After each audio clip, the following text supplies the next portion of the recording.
Hello everyone, সবাইকে শুভ নববর্ষ। কেমন আছো তোমরা সবাই? যদিও এটা আগের দিনের ব্লগ ছিল, যেহেতু আমি পয়লা বৈশাখে পোস্ট করছি, তাই সবাইকে জানাই শুভ নববর্ষের অনেক অনেক শুভেচ্ছা ও ভালোবাসা। যাই হোক, ঘুরে ফিরে আবার সেই দিনটা চলে এলো, ভাজা ভুজা আর সাতশাকি খাওয়ার দিন। আজকে বাড়িতে এত কাজ, তারপরেও আমি সকালে টিউশন অফ দিনই, টিউশন ছুটি দিয়ে তারপরে আমি স্নান টান করে বসে পড়েছি সবজি কাটতে। কিছু কিছু সবজি একটু আর কি ছুলে রেখে দিয়েছিল, তোমরা হয়তো প্রথমের দিকে খেয়াল করেছিলে। তারপরে আমি বাকি সবজিগুলো নিয়ে বসে পড়লাম।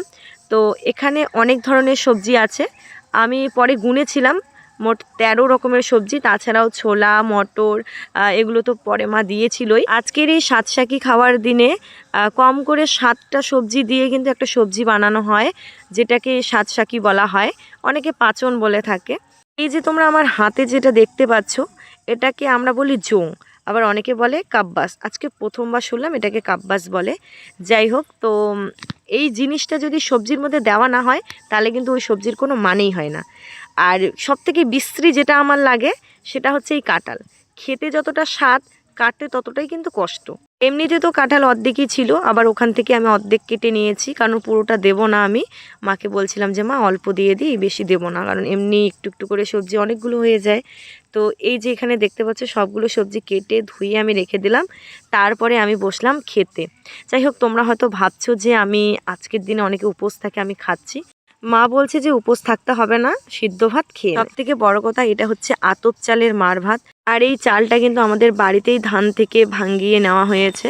তো সেজন্যই এই খাবারের স্বাদ একটু অন্যরকম, ভীষণ ভালো লাগে খেতে। আমি খুব মজা করে খেয়ে বৌদিদের বাড়ি এসে দেখি যে বৌদি তো পাচন রান্না শুরু করে দিয়েছে। বৌদির আবার পাচন রান্না হয়ে গেছে, মানে সাতশাকি। এদিকে মেজো বৌদি মানে এই প্রেমিকা বৌদিও বসিয়ে দিয়েছে, আর ছোট বৌদির এখনও সবজিগুলো রয়েছে, বসায়নি।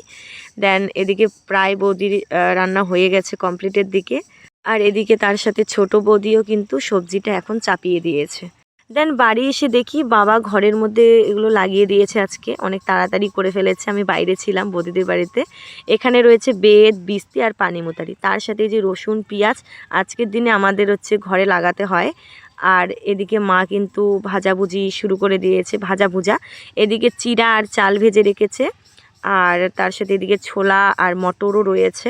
আজকের এই পুজোটার নাম হচ্ছে মাসান দেওয়ের ভাজা ভুজা, মানে যেমন দাও তেমন পূজা, মাসান দেওয়ের ভাজা ভুজা। তো ফাইনালি আমাদের কিন্তু পুজো কমপ্লিট হয়ে গেছে, আর এখন বাজে প্রায় 1টা কি 1:30, জানিও না, আইডিয়াতে বলে দিচ্ছি। এইদিকে আমাদের হুলুবালাও বসে রয়েছে।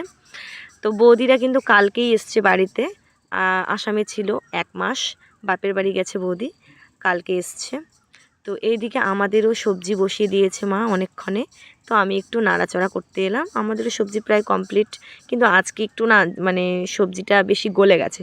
যাই হোক, এখানে আমি অনেকগুলো সবজি নিয়ে বসেছি। এক জায়গায় রয়েছে বড় বৌদির সবজি, এক জায়গায় মেজো বৌদির, আর এক জায়গায় আমাদের। এই যে এগুলা হচ্ছে মেজো বৌদির মানে প্রেমিকা বৌদির, তারপরে এগুলা হচ্ছে বড় বৌদির।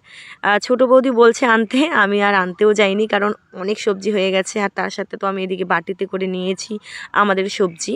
আজকের এই দিনে আমি এত সবজি খাই, মানে কি বলবো, অনেকে যেতে বলেছে কিন্তু যাইনি, পরে সবজি খেলে অনেক প্রবলেম হয়ে যায়। তারপরেও তো তোমরা দেখেছো কতগুলো সবজি নিয়ে বসেছি, সবগুলো খেয়ে নিয়েছি। এতে বেশ ভালোই লাগলো, বড় বৌদিরগুলোও ভালো লাগলো, মেজো বৌদিরগুলোও ভালো লাগলো, আর আমাদেরগুলোও ভালো লাগলো। অ্যাকচুয়ালি সবগুলোই টেস্ট হয়েছে, যেহেতু আলাদা আলাদা মানুষ রান্না করেছে, তাই আলাদা আলাদা একটু স্বাদ হবে, তবে খুব ভালো হয়েছে সবগুলো খেতে। তো চলো, আজকের এই ব্লগটা আর বেশি বড় করছি না, এখানেই শেষ করছি। দেখা হবে পরবর্তী ব্লগে খুব তাড়াতাড়ি। সবাই ভালো থাকবেন, সুস্থ থাকবেন, টাটা।